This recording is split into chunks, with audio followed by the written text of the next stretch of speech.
Whoa. Whoa. Sorry, guys.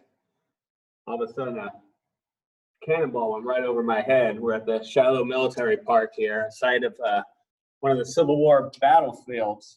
And so I thought we could come together today since we're reading about the Civil War, and we could do this on one of the battlefields. So you can see next to me these two cannons. We learned about cannons earlier in this year, and this was heavy artillery used during the Civil War. So you can see the sun's going down in the background. It's a different view from yesterday, or today's video, I guess, or yesterday's video, excuse me. So yeah, I hope the video worked out. We're gonna try it again, see how this goes. We may make some adjustments, and we'll see how you guys feel about these first two videos and if it's helping you at all. But I do have chapter 15, section 2, RSG today. All right, so we're looking at the crisis deepens. So again, we're looking at slavery. The battle between slavery was leading us up into the Civil War. So let's go over the terms and names real quick. Okay, we have Harriet Beecher Stowe, author of the anti-slavery novel Uncle Tom's Cabin. So that was a novel that was written, a very popular novel called Uncle Tom's Cabin. That's our next term, Uncle Tom's Cabin. It was an anti-slavery novel written by Harriet Beecher Stowe. Then we're going to look at the Fugitive Slave Act. This was a law that helped slaveholders recapture runaway slaves. Then we have popular sovereignty. This was a system where residents vote to decide an issue. We have the Kansas-Nebraska Act. That was a law that split Nebraska territory into Kansas and Nebraska and allowed people to vote on slavery in these territories. And finally, we have John Brown. He was an extreme abolitionist. Okay?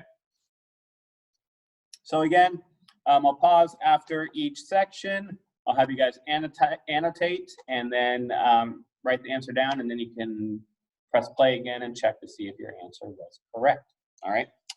All right, you guys, here we go. So we have the Fugitive Slave Act, Uncle Tom's Cabin. And the question we're looking for is, or the answer we're looking for is, what did the Fugitive Slave Act call for? Okay, so what did it say in the Fugitive Slave Act?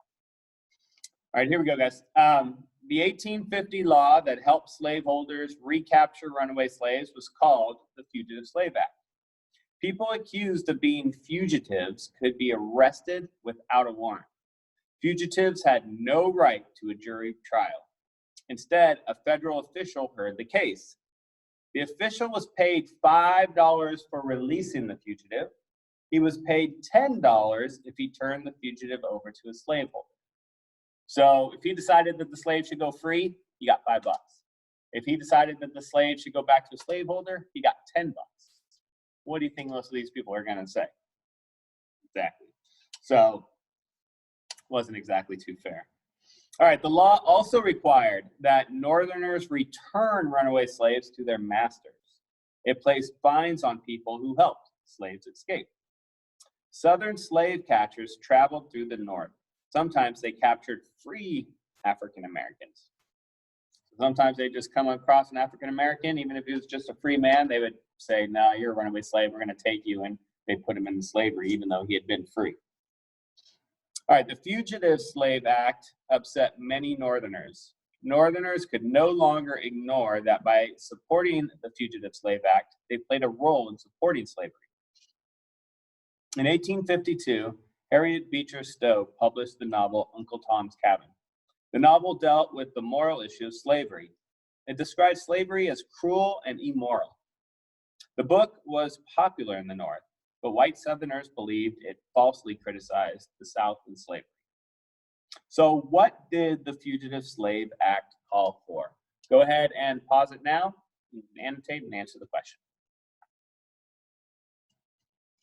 Okay, hopefully you have paused it, you've answered the question, you've annotated. So what answer can we get? Who can give me the answer? Vincent, go ahead. Exactly right, buddy, good job. Fugitives could be arrested and had no right to a jury trial.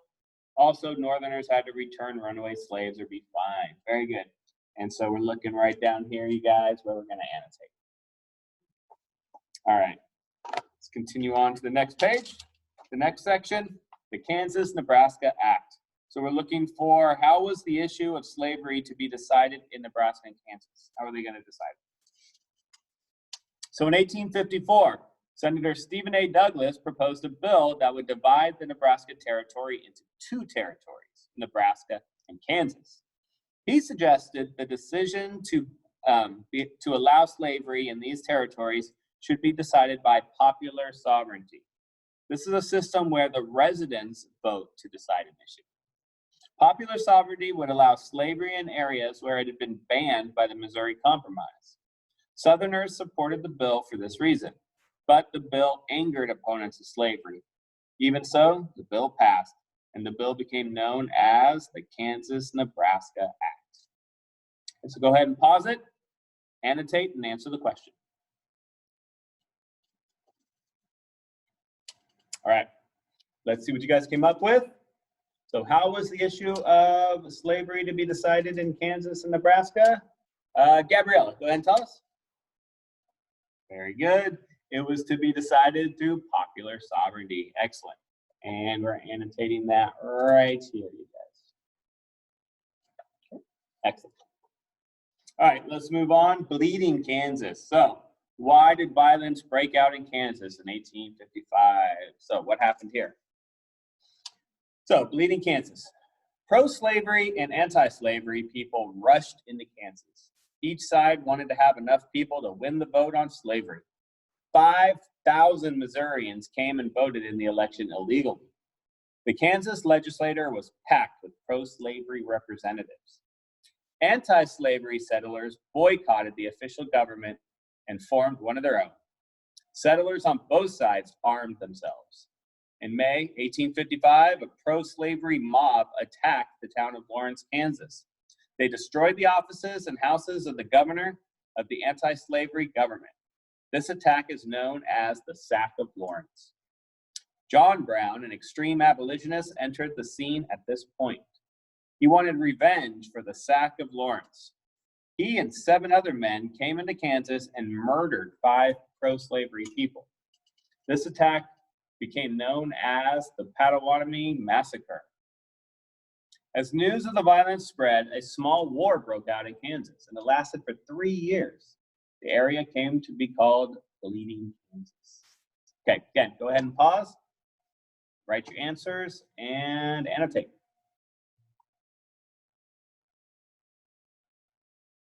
All right, you guys, what did you come up with? Pizzo, go ahead and tell us the answer. Fantastic, buddy. Pro-slavery mob attacked the town of Lawrence, Kansas. And it was attacked because of pro-slavery or anti-slavery. Excellent, you guys. And here's what we are annotating right there. All right. Last one, you guys, violence in Congress. So we're going to look for why did Preston Brooks attack Sumner in the Senate in 1856? So violence was not limited to Kansas.